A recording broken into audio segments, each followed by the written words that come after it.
Big breaking ನಲ್ಲಿ ಮೊದಲ story, ಅದು ಗಂಡ ಹೆಂಡತಿ ಜಗಳ. ಈ ಗಂಡ ಹೆಂಡತಿಯ ಜಗಳವನ್ನ ಬಿಡಿಸೋಕೆ ಒಬ್ಬ ವ್ಯಕ್ತಿ ಎಂಟ್ರಿ ಕೊಟ್ಟಿದ್ದ. ಆ ವ್ಯಕ್ತಿಗೆ ಏಟು ಬಿದ್ದಿದೆ. ಕೊಪ್ಪಳದಲ್ಲಿ ಮಿಸ್ ಅಂಡರ್ಸ್ಟ್ಯಾಂಡ್ ನಿಂದ ಯುವಕನಿಗೆ ಹಲ್ಲೆ ಆಗಿದೆ. ಕೊಪ್ಪಳ ಜಿಲ್ಲೆ ಗಂಗಾವತಿ ತಾಲೂಕಿನ ಬಸಾಪಟ್ಟಣದಲ್ಲಿ ನಡೆದಿರುವಂತಹ ಘಟನೆ ಇದು. ಅಜ್ಮೀರ್ ಮತ್ತು ಆಫಿಯಾ ದಂಪತಿಗಳ ಜಗಳವನ್ನ ಬಿಡಿಸೋಕೆ ವೆಂಕಟೇಶ್ ಎನ್ನುವಂತ ವ್ಯಕ್ತಿ ಹೋಗಿದ್ದ. ಯುವಕ ವೆಂಕಟೇಶ್ ಮೇಲೆ ಹಿಗ್ಗಾಮುಗ್ಗ ಹಲ್ಲೆ ನಡೆಸಿದ್ದಾರೆ ಯುವಕರು ಎನ್ನುವಂಥದ್ದು ಗೊತ್ತಾಗಿದೆ. ಮುಸ್ಲಿಂ ದಂಪತಿ ಜಗಳವನ್ನ ಪಕ್ಕದ ಮನೆಯ ವೆಂಕಟೇಶ್ ಅವರು ನೋಡಿರ್ತಾರೆ. ಪತಿ ಜೊತೆ ಜಗಳ ಆಡಿ ಮಕ್ಕಳ ಸಮೇತ ಆಫಿಯಾ ಮನೆ ಬಿಟ್ಟು ಹೋಗಿರ್ತಾಳೆ. ಮಕ್ಕಳನ್ನ ಗಂಡನ ಮನೆಯಲ್ಲೇ ಬಿಟ್ಟು ಆಫಿಯಾ ತೆರಳಿರ್ತಾರೆ. ಆಫಿಯಾ ಮನವೊಲಿಸಿ ಕರೆತರೋಕೆ ವೆಂಕಟೇಶ್ಗೆ ಅಮೀರ್ ಹೇಳ್ತಾರೆ. ಬಸ್ ನಿಲ್ದಾಣದಲ್ಲಿ ಆಫಿಯಾ ಮತ್ತು ಮಕ್ಕಳ ಮನವೊಲಿಕೆಗೆ ಈ ವೆಂಕಟೇಶ್ ಅವರು ನಿಂತಿರ್ತಾರೆ. ವೆಂಕಟೇಶ್ನನ್ನ ಮುಸ್ಲಿಂ ಯುವಕರು ನೋಡ್ತಾರೆ. ಮುಸ್ಲಿಂ ಹೆಣ್ಮಕ್ಳ ಜೊತೆ ನೋಡ್ತಾರೆ ಅಂತ ಹೇಳಿದ್ರೆ ಇಬ್ರು ಕೂಡ ಮಾತುಕತೆಯನ್ನ ನಡೆಸ್ತಾ ಇರ್ತಾರೆ. ಈ ವೆಂಕಟೇಶ್ ಸಂಧಾನ ಮಾಡುವಂತ ಕೆಲಸವನ್ನ ಮಾಡ್ತಾ ಇರ್ತಾರೆ. ಇದನ್ನ ತಪ್ಪಾಗಿ ಭಾವಿಸಿಕೊಂಡು ವೆಂಕಟೇಶ್ಗೆ ಥಳಿಸಿದ್ದಾರೆ ಎನ್ನುವಂಥದ್ದು ಗೊತ್ತಾಗಿದೆ. ಅಮೀರ್ ಹಾಗೇನೆ ಖಾಜಾಫೀರ್, ಇಂದ್ರಾವಲಿ ಸೇರಿ ಅನೇಕರ ವಿರುದ್ಧ ಈಗ ಪ್ರಕರಣ ದಾಖಲಾಗಿದೆ. ವೆಂಕಟೇಶ್ ತಪ್ಪಿಲ್ಲ ಅಂತೇಳಿ ಅಜ್ಮೀರ್ ಕುಟುಂಬಸ್ಥರು ಹೇಳ್ತಾ ಇದ್ದಾರೆ. ಆಫಿಯಾ ಅಜ್ಮೀರ್ ದಂಪತಿಯ ಕುಟುಂಬಸ್ಥರು ಹೇಳ್ತಾ ಇರುವಂಥದ್ದು. ಒಂದ್ ಕಡೆಯಲ್ಲಿ ಗಂಡ ಹೆಂಡತಿಯ ಜಗಳವನ್ನ ಬಿಡಿಸೋಕೆ ಹೋಗಿ ಮತ್ತೋರ್ವ ವ್ಯಕ್ತಿ ಪೆಟ್ಟು ತಿನ್ನುವಂತ ಪರಿಸ್ಥಿತಿ ನಿರ್ಮಾಣವಾಗಿರುವಂಥದ್ದು ಕೊಪ್ಪಳದ ಗಂಗಾವತಿಯಲ್ಲಿ.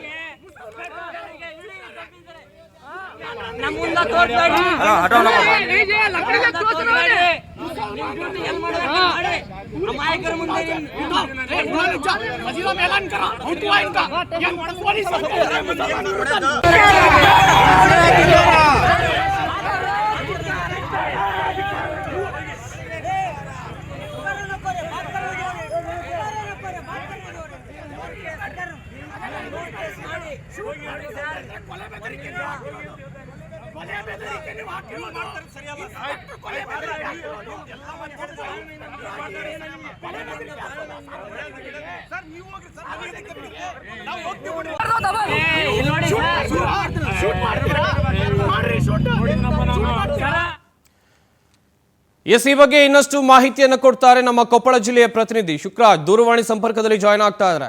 ಶುಕ್ರಾಜ್, ಗಮನಿಸ್ತಾ ಇದ್ವಿ ಗಂಡ ಹೆಂಡತಿಯ ನಡುವೆ ಆದಂತ ಜಗಳ, ಬಿಡಿಸೋಕೆ ಹೋದಂತ ವ್ಯಕ್ತಿ ಮೇಲೆ ಹಿಗ್ಗಾಮುಗ್ಗ ಥಳಿತ ಆಗಿದೆ. ಆ ಹಲ್ಲೆ ಮಾಡೋಕ್ ಬಂದವರು ಮೊದಲು ವಿಚಾರಣೆ ಮಾಡ್ಬೇಕಿತ್ತಲ್ವಾ, ವಿಚಾರಿಸ್ಬೇಕಿತ್ತಲ್ವಾ, ಏನಂತ ಹೋಗಿ ಹಲ್ಲೆನೇ ಮಾಡೋದ ಹೇಗೆ? ಏನು ಗಂಗಾವತಿಯಲ್ಲಿ ನಿನ್ನೆ ತಡರಾತ್ರಿ ನಡೆದಂತ ಒಂದು ಘಟನೆ ಇದೀಗ ಸಾಕಷ್ಟು ಚರ್ಚೆಗೆ ಗ್ರಾಸ ಆಗಿರ್ತಕ್ಕಂಥದ್ದು. ಒಂದ್ ಕಡೆ ನೋಡಿದ್ರೆ ಯುವಕ ಮುಸ್ಲಿಂ ಯುವತಿಯನ್ನು ಪ್ರೀತಿಸಿದ್ದ ಅನ್ನೋ ಒಂದು ಪ್ರಕರಣ ಆದ್ರೆ, ಇನ್ನೊಂದ್ ಕಡೆ ಗಂಡ ಹೆಂಡತಿ ಜಗಳನ್ನ ಬಿಡ್ಸಕ್ ಹೋಗಿದ್ರಿಂದ ನನ್ನ ಮೇಲೆ ಹಲ್ಲೆ ಮಾಡಿದ್ದಾರೆ ಅಂತಂದು ಈಗ ಯುವಕ ಎರಡು ರೀತಿಯ ಹೇಳಿಕೆಯನ್ನು ಕೊಡ್ತಿರ್ತಕ್ಕಂಥದ್ದು ಇದೀಗ ಗೊಂದಲಕ್ಕೆ ಕಾರಣ ಆಗಿರ್ತಕ್ಕಂಥದ್ದು. ಏನು ನಿನ್ನೆ ಮೊದಲಿಗೆ ನಡೆದಂತ ಒಂದು ಪ್ರಕರಣದಲ್ಲಿ ಯುವಕ ಅನ್ಯಕೊಮ್ಮೆ ಯುವತಿಯನ್ನು ಪ್ರೀತಿಸಿದ್ದಾನೆ ಅನ್ನೋ ಒಂದು ಕಾರಣಕ್ಕಾಗಿ ಯುವಕನನ್ನು ಥಳಿಸಿದ್ದಾರೆ ಅಂತ ಒಂದು ಆರೋಪ ಕೂಡ ಕೇಳಿ ಬರ್ತಾ ಇದೆ. ಇದರ ಬೆನ್ನಲ್ಲೇ ಈಗ ಮತ್ತೊಂದು ದೂರು ದಾಖಲಾಗಿರ್ತಕ್ಕಂಥದ್ದು. ಏನು ನಾನು ಆ ಪಕ್ಕ ನೆರೆಮನೆಯವರನ್ನ ಜಗಳ ಏನೋ ಆಡಿದ್ರು ಗಂಡ ಹೆಂಡತಿ, ಅವರ ಜಗಳವನ್ನು ಬಿಡಿಸೋದಕ್ಕೆ ಅವ್ರ ಖುದ್ದು ಅವರ ಪತಿಯರೇ ನನಗೆ ಕಳಿಸಿದ್ದ, ಹಾಗಾಗಿ ನಾ ಅವ್ರನ್ನ ಕರೆದುಕೊಂಡು ಬರುವ ಸಂದರ್ಭದಲ್ಲಿ ಈ ಒಂದು ಘಟನೆ ನಡೆದಿದೆ. ಏನು ಅನ್ಯಕ್ಕೊಮ್ಮೆ ಯುವಕರು ನನ್ನ ಮೇಲೆ ಹಲ್ಲೆ ಮಾಡಿದ್ದಾರೆ ಅಂತಂದು ಆ ಯುವಕ ಹೇಳಿರ್ತಕ್ಕಂಥದ್ದು. ಒಟ್ಟಾರೆ ಈ ಪ್ರಕರಣ ಒಂದು ರೀತಿ ಗೊಂದಲದಿಂದ ಕೂಡಿರ್ತಕ್ಕಂಥದ್ದು. ಇದಕ್ಕೆ ಖುದ್ದು ಪೊಲೀಸ್ ತನಿಖೆ ಆದ ನಂತರ ಏನು ಕೊಪ್ಪಳ ಜಿಲ್ಲಾ ವರಿಷ್ಠಾಧಿಕಾರಿ ಡಾಕ್ಟರ್ ರಾಮ್ ನಿನ್ನೆ ಏನು ಘಟನೆಗೆ ಸ್ಥಳಕ್ಕೆ ಬಂದಿದ್ರು, ಎಲ್ಲ ಮಾಹಿತಿಯನ್ನು ಪಡೆದುಕೊಂಡಿದ್ದಾರೆ. ಏನು ಇವತ್ತು ಅವರು ಯಾವ ರೀತಿ ತನಿಖೆ ನಡೆಸಿ ಹೇಳಿಕೆ ನೀಡ್ತಾರೆ, ಅದರ ಮೇಲೆ ಪ್ರಕರಣ ಏನಾಗಿದೆ ಅನ್ನೋದು ಗೊತ್ತಾಗ್ತದೆ. ಸಂಪತ್, ಶುಕ್ರಾಜ್ ತಮ್ಮೆಲ್ಲ ಡೀಟೇಲ್ಸ್ಗಾಗಿ.